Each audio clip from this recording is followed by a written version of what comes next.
আমাদের কাছে যেসব পেশেন্ট গুলো আসেন, তারা মূলত বদনজর, ওয়াসওয়াসা, কালো জাদুর সমস্যা এবং জিনের সমস্যার জন্য রুকিয়া করতে আসেন। আল্লাহু আকবার, আল্লাহু আকবার।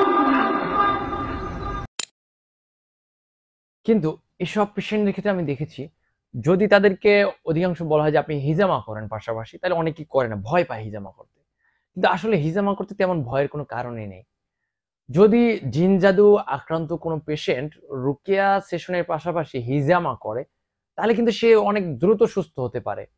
আর যদি সে হিজামা না করে, শুধু রুকিয়া সেশনের উপর নির্ভর করে, অনেক সেশন শুধু রুকিয়াই করে যায়, হিজামা তেমন একটা না করে, তাহলে কিন্তু সুস্থতা আসতে অনেক সময় লাগে। এটাই বাস্তব।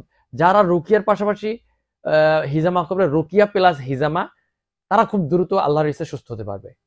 আর যারা শুধু রুকিয়া করবে, তাদের সুস্থতা আসতে অনেকটা সময় সাপেক্ষ। কারণ অনেক বিষয় আছে যে হিজামার মাধ্যমেও বের হয়ে যায় শরীর থেকে, এবং হিজামা যে শুধু রুকিয়া রিলেটেড সমস্যা শরীর থেকে বের করে এমনটি কিন্তু নয়। হিজামার মাধ্যমে অনেক ধরনের শারীরিক সমস্যা সমাধান হয়ে যায়, অনেক ধরনের মানসিক মানসিক সমস্যা কমে আসে। যেমন ধরেন আপনার শরীরে জয়েন্টে জয়েন্টে ব্যথা, মাংসপেশিতে ব্যথা, এগুলো কিন্তু হিজামার মধ্যে কমে আসে। বা আপনার হাই প্রেশার, উচ্চ রক্তচাপ রক্তচাপ আছে, এটা কিন্তু হিজামার মধ্যে ইজিলি কমে আসে। হুম? এছাড়া ধরেন আপনি রাতে ঘুমাতে পারেন না, ঘুম আসতেছে না, চোখ বন্ধ হচ্ছে কিন্তু তারপরেও ঘুম আসতেছে না। হুম?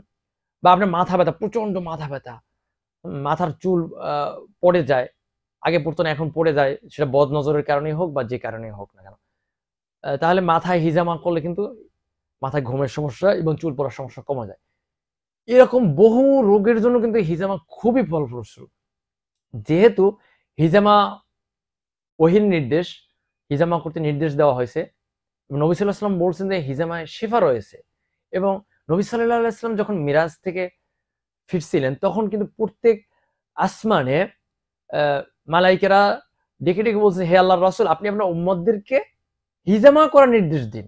সুতরাং এটা কিন্তু নির্দেশ একটা, সেটা আমাদেরকে অবশ্যই পালন করা উচিত।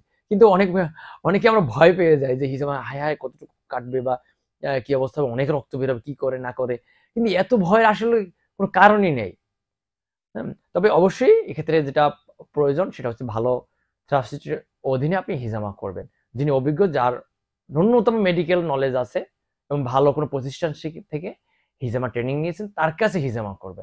তাহলে আপনি সেফ থাকবেন, নিরাপদ থাকবেন, এবং ভয়ের কোনো কারণ নেই ইনশাল্লাহ। আশা করি আপনারা বুঝতে পারছেন যে শুধু রুকিয়া করার কি ফায়দা এবং রুকিয়া প্লাস হিজামা করার কি ফায়দা, এবং হিজামা করলে আসলে আমরা কতটুকু বেনিফিটেড হব, আর হিজামা করতে আসলে ভয়ের কোনো কারণই নেই। আসসালামু আলাইকুম ওয়া রাহমাতুল্লাহি ওয়া বারাকাতুহু।